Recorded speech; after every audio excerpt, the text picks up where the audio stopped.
if not the very best president that Africa has ever had, Thomas Sankara. May he so rest in peace. Sankara took over power at the age of 33 after a bloodless military coup. The first thing that Sankara did was to reduce the salaries of all the ministers and all public officials, including his own salary. He took away their luxurious cars, Mercedes-Benz at the time, and he made them drive regular cars. He himself was driving, what do you call this thing? Okay, that was what he was driving. Anyway, no more first class. All officials had to fly economy. Not a single special preference was left for these officials. He put an end to colonial taxes and embedded in his people to stand against colonial mentality. He took care of food, he took care of housing, he took care of health care for his people. At that time, several African countries were dealing with disease epidemics, but not in Burkina Faso because he provided vaccines for polio, measles, and meningitis. In 1 week alone, 2.5 million people were vaccinated. His government was the first African government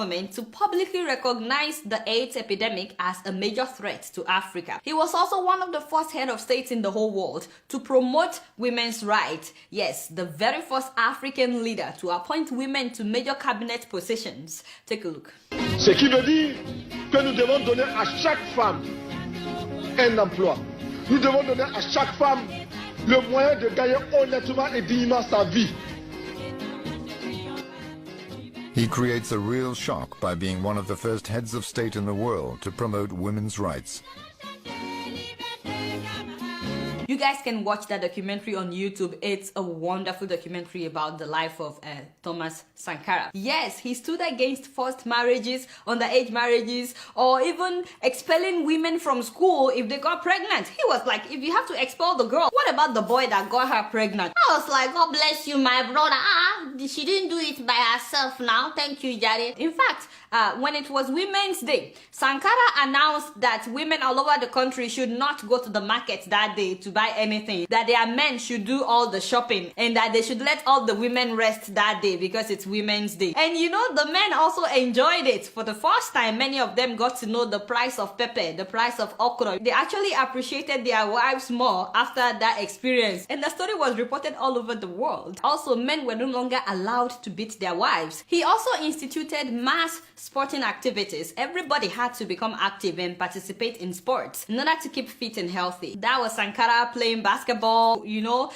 people were riding bicycles, and he had a campaign then that healthy body and healthy mind would reduce diseases. He also took environmental issues very seriously and insisted that they plant 1 million trees in order to encourage reforestation. God knows that we need that right now in so many places in northern Nigeria. He also constructed vast roads and railways and connected all the major cities together. At that time, they didn't have much money in Burkina Faso, but instead of relying on foreign aid, he told everybody to take part, and people were so glad to take part in building the railways and the roads. He actually discouraged his people from relying and depending solely on foreign aid. He also insisted that Burkinabe produce their own goods, and everybody, including officials, had to patronize Burkinabe products. Yes, so clothes, food, everything, all made in Burkina Faso. They were producing their own food, wheat, and he facilitated good irrigation and fertilization programs. Nous nourrir. Nous pouvons dépasser même notre production. Malheureusement, par manque d'organisation, nous sommes encore obligés de tendre la main pour demander des aides alimentaires. Installe dans nos esprits ces réflexes de mendiants, d'assister. Produire plus parce que il est normal que celui qui vous donne à manger vous dicte également. People started seeing made in Burkina Faso products just within 4 years that he was president. And in less than 4 years that he was in power, Burkina Faso, that used to be very poor, this same Burkina Faso became food self-sufficient. I'm telling you, it was a major revolution at that time. Corrupt officials were tried in court, and the funny thing was, no lawyer was allowed to represent them. So you had to prove yourself guilty or not guilty in front of everybody, and it was televised. So a lot of people were disgraced by this approach because they were not allowed to pay lawyers to represent or defend them. So many people criticize this approach though as a violation of human rights. Now, at the OAU summit that time, Sankara even challenged other African leaders to stop relying on the West or the East. Listen to him. Nous avons suffisamment de bras et nous avons un marché. immense, très vaste, du nord au sud, de l'est à l'ouest. Nous avons suffisamment de capacités intellectuelles pour créer, ou tout au moins prendre la technologie et la science partout où nous pourrons les trouver. Produire en Afrique, transformer en Afrique et consommer en Afrique. Produisons ce dont nous avons besoin et consommons ce que nous produisons au lieu d'importer. Le Burkina Faso est venu vous exposer ici la cotonnade produite au Burkina Faso, tissée au Burkina Faso, cousue au Burkina Faso pour habiller les Burkinabés. Ma délégation et moi-même, nous sommes habillés par nos tisserands, nos paysans. Il n'y a pas un seul fil qui vienne de l'Europe ou de l'Amérique.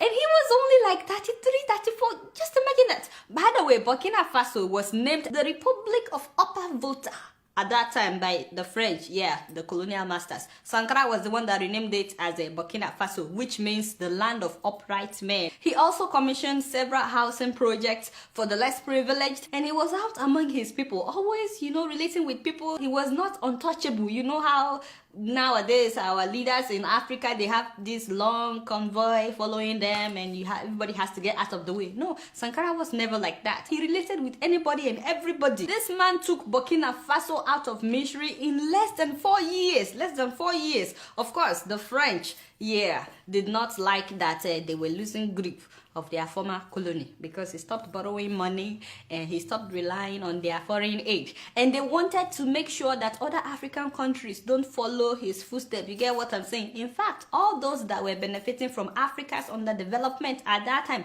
they were not happy to see Burkina Faso rising, becoming self-dependent. So guess what they did? They sponsored his very best friend from childhood to overthrow him. I'm talking about Blaise Compaoré, the same man that has ruled Burkina Faso for the last 27 years. So on October 15th, 1987, Sankara was killed by Compaoré's armed men. How ironic that Blaise himself was overthrown in the month of October. Just imagine what a coincidence. Compaoré's men killed Sankara and 12 other officials with a shower of bullets that dismembered Sankara's body completely. So they hurried and buried him in an unmarked grave, like a goat. There was no ceremony for Sankara's burial. They treated him like an animal. His wife and 2 children had to flee the country, and Compaoré immediately reversed nearly all of Sankara's policies. He was never repentant, by the way. He actually pretended that he was not the one behind the whole thing. The only thing he said was that,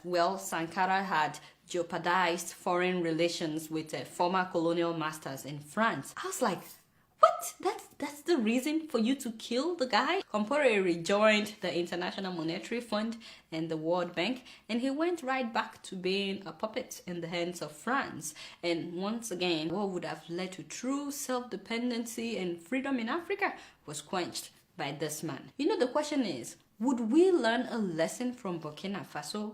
I mean, all the African countries where corruption is being celebrated today, can we learn from the Burkinabés? All the countries that have dictators in power, when will you guys have your own revolution? But as much as I admire Thomas Sankara, the man whose legacy will never die, it actually reminds me of the fact that in Africa, we kill those we should celebrate, and we celebrate those we should get rid of.